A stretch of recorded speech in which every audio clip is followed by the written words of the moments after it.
Adam Cain, also known as the Human for Hire, has just finished up his latest bounty hunt and has brought his prisoner to a receiving center on the planet Kurothea, after which Unador security would take over. All Adam had to do now was sign a few forms and collect his fee. If only it were that simple. The following is an excerpt from my novel, Human for Hire.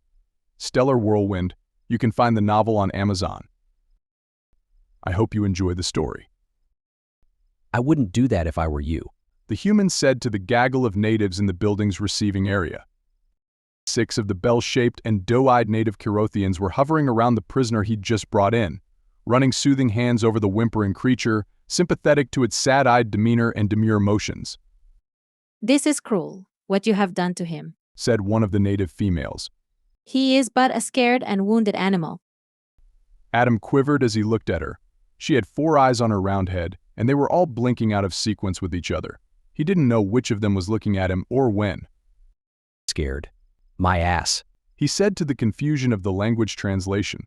My shoulder is still healing from where that scared and wounded animal embedded his 2-inch-long teeth into me. That's a cold-blooded killer you're petting. I know not what any of that means. But if this animal attacked you, then it was out of a need for self-defense or a hunger response. No innocent animal should be subjected to such humiliating treatment. Adam grinned, which upset the natives even more. He looked at his prisoner. Yeah, that may have been a little over the top, when Adam used every roll of duct tape he had aboard the Ariel wrapping the beast in a silver cocoon. But he wasn't taking any chances. The creature had multiple ways of causing trouble, so Adam took precautions. His bounty was named Yuri, and he was a 6-foot-tall scorpion-like thing with bright yellow skin and a matching 6-foot-long stinger tail. The hands were short, but with deadly pinchers under a matching set of 4-finger hands. The head was narrow and long, with a double-jointed jaw that allowed the creature to effectively split its skull in half to take in huge bites of flesh, including Adam's shoulder. There were open tendons running along its naked body which, in Adam's opinion, made him anything but cute, as the Kurothians were calling him. Have you even read the warrant papers? Adam asked the female receiving clerk. Your little pet is wanted for killing a family of 5. In self-defense or for food, I am sure. Adam continued.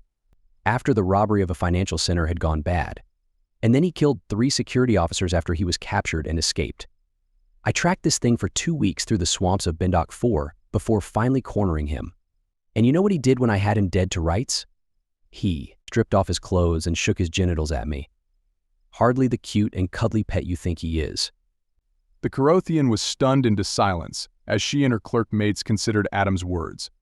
Finally, she huffed out her carapace-covered torso under the white smock she wore and proclaimed defiantly, "It is still a travesty, the manner in which you have secured your prisoner. No sentient being should be treated this way. I shall make a formal complaint to the Unador representative the next time I see her." She moved toward the scorpion with a pair of shears, ready to cut away the gray tape. Don't do that, Adam ordered forcefully.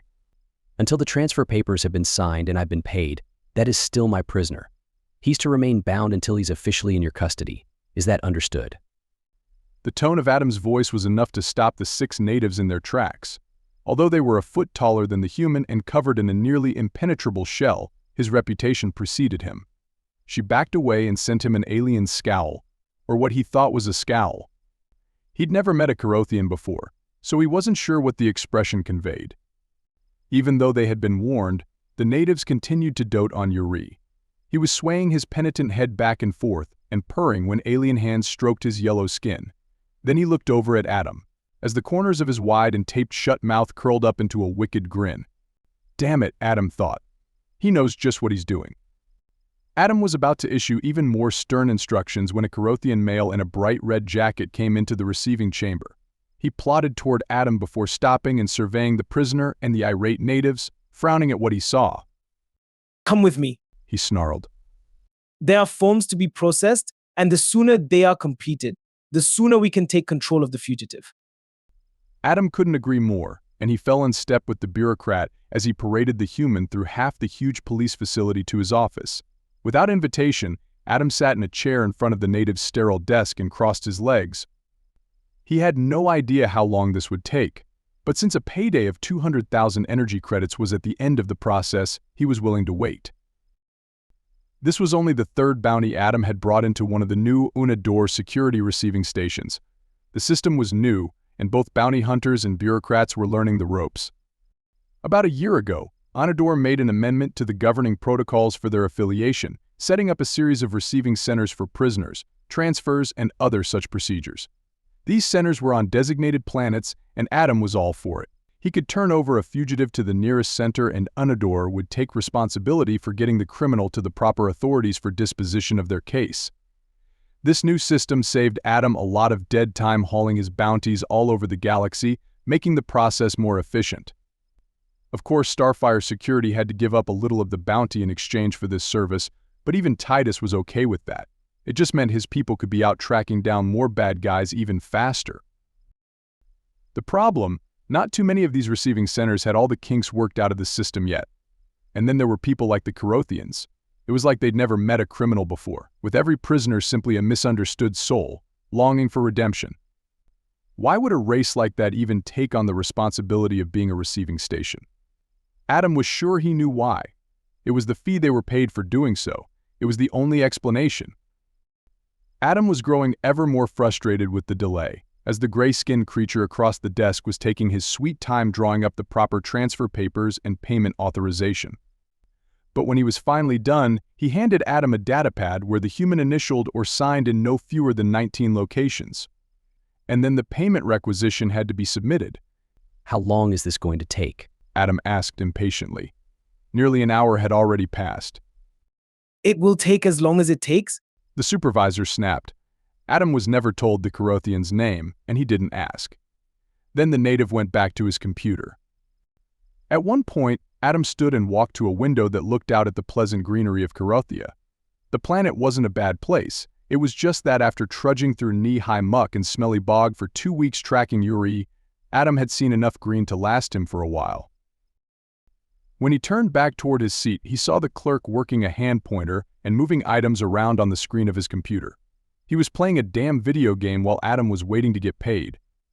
Adam shook his head and sat down again. Eventually, a runner appeared with a small plastic case and datapad. The bureaucrat pulled himself away from his game to sign the receipt and then spent the next minute finishing up his latest level on the screen.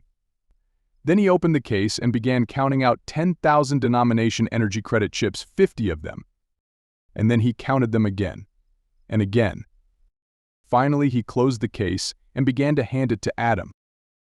Just then, a communicator on his desk sounded.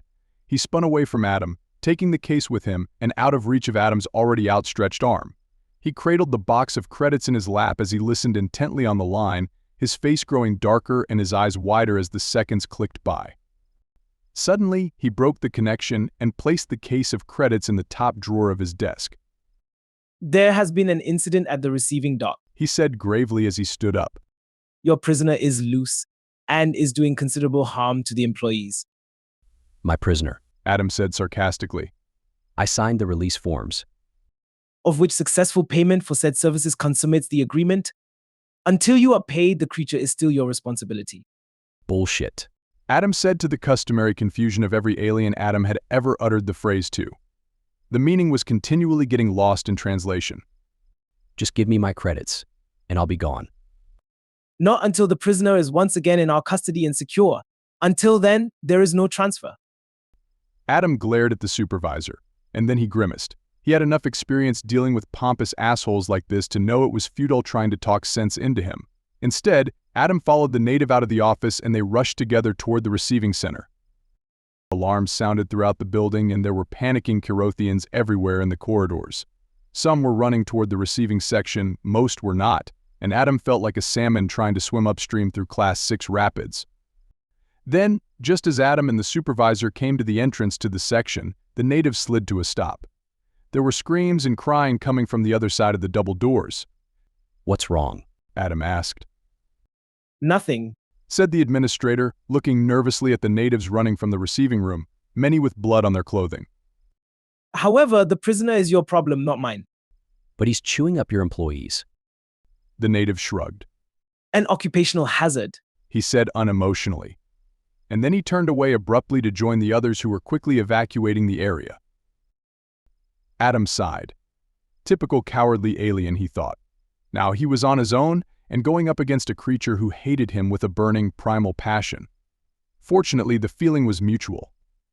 However, Adam had two problems. First, he would only get paid for delivering a live fugitive, not a dead one. And the other problem. Yuri knew that too. Adam placed a locking loop on his holstered MK hybrid weapon. From past experience, he knew the stun setting didn't work on the Scorpion. Nor did level 2 bolts. Level 1s were iffy, and he didn't want to take the chance and lose 200,000 ECs if he bet wrong. So, this would be a physical fight. Adam had already won one such encounter with Yuri, but looking back at it, Adam got lucky. Sure, he got lucky a lot, but the odds were definitely against him now that the Scorpion knew what he was up against. Everyone tended to underestimate the diminutive humans when they first met them. Yuri wouldn't let that happen again. Adam pressed open the doors and entered the receiving chamber, a huge room with 2 walls of cages. Holding chambers, the natives called them, where a variety of criminals were housed until they could be moved to more long-term accommodations or who were waiting for the next Unador shuttle to take them off planet and along a scheduled route covering most of the affiliation's member worlds. There was hooting and hollering coming from the cells, as members of a dozen different species cheered for the escaped prisoner, extolling him to come and unlock their doors. From what Adam could tell, Yuri was ignoring them, more engrossed in the native he had fully ensconced in his huge mouth with only the legs sticking out. She was still alive, Adam could tell, from the muffled screams coming out of Yuri's mouth. The shell-like skin of the Carothians was keeping the needle-sharp teeth from penetrating. But the carapace didn't extend to the head, arms, or legs, as evidenced by the 3 dead natives spread out across the blood-soaked floor. They had arms missing and legs shredded. One corpse was even headless. Adam entered the room cautiously, moving to the right and toward a cleaning station where long poles with brushes on the end were used to clean out the cages. He took one of the poles and approached Yuri from behind, careful to keep the waving stinger tail from hitting him. Then Yuri suddenly spun around, his oblong black eyes now wide at the sight of Adam Cain. He mumbled something, unable to speak clearly with the native receiving clerk in his mouth. Just calm down, Adam said, holding the pole out in front of him. He slid to his left to keep the deadly tail out of range. Drop the native, and we'll talk this over. A growl roared from Yuri's throat as he shifted his rear so that the tail was within striking distance. But Adam was quicker and soon found himself facing Yuri head-on. He wasn't afraid. As long as the Scorpion had the native in his mouth, Adam was safe from being eaten. Now, Adam swung the pole, bashing down hard on Yuri's smooth yellow forehead. Drop it, he yelled, as one would do with a disobedient dog with a dead bird in its mouth. I said drop it. Yuri shook his head violently, sending the long legs of the native flopping back and forth. The alien scooted away. Adam followed, hitting Yuri in the head several more times with the pole. But still the obstinate alien held on to his prize. Just then, the tail whipped around again. Adam saw it coming. He stepped in closer to the back of the Scorpion and caught the tail under his right arm, locking it in place. The stinger took up the last foot of the 6-foot-long appendage, but it wasn't flexible enough to bend back on itself to reach Adam. The human now pulled, dragging Yuri across the smooth floor while whacking the alien with the pole again. Adam knew the hits wouldn't hurt the huge Scorpion, but they sure were pissing him off. Suddenly, Yuri spit the native from his mouth.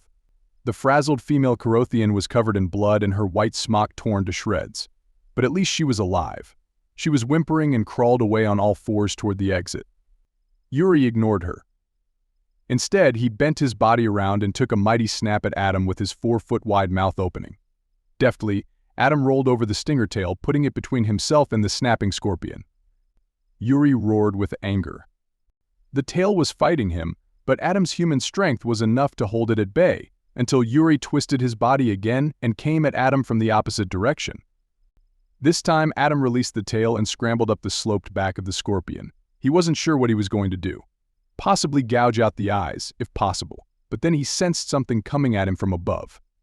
It was the stinger. Even without the venom, the stinger was a deadly weapon in its own right. A foot long and 3 inches wide, it was a very effective spear. Adam only had a split second to react, and what he did was roll off the alien and onto the floor. He was now almost completely under the alien killer, with Yuri rearing up while issuing a god-awful scream, his gaping mouth about to swallow Adam whole. But then Yuri twisted around, looking at his back. Adam could see it too, and what he saw was unexpected. The stinger point had embedded itself into Yuri's back, and at the same spot Adam had been only seconds before. The scorpion had stung itself. Adam had no idea if the venom would affect him as it did others. Having read Yuri's file, Adam knew the toxin was a form of anesthesia, used to immobilize prey so it could be eaten while still warm. Since the venom would still be in the victim when Yuri's species ate their victims, Adam doubted if it would have much effect on them. He was wrong.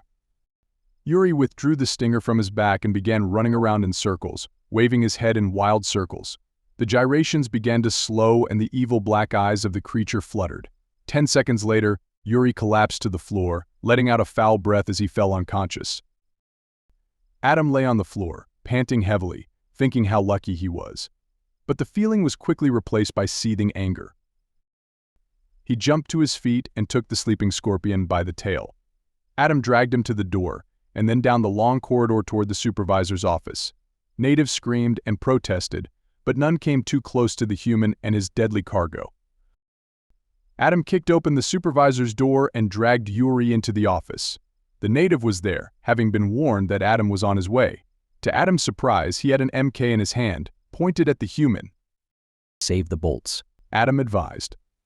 You may need them when this thing wakes up. Now, give me my goddamn credits.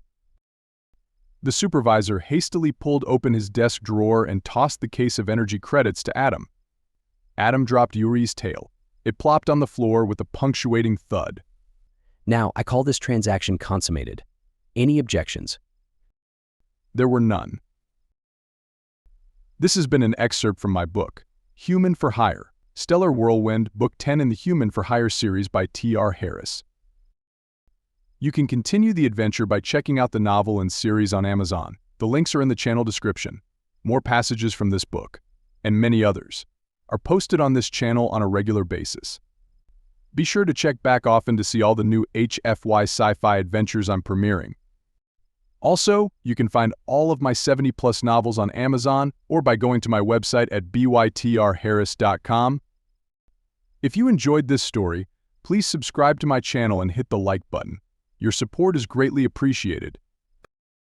For almost 13 years, I have been writing HFY material, being one of the first authors to do so. My stories highlight humans as the supermen and women of the galaxy, the ones to be respected and feared. My goal was to prove that every person on Earth was a Superman or Superwoman simply because they're human. It should give all my readers a reason to stand up and pump their fists into the air. After all, the saying goes, humanity. Fuck yeah! All story material on this channel was written by T.R. Harris. Copyright by Tom Harris Creations, LLC.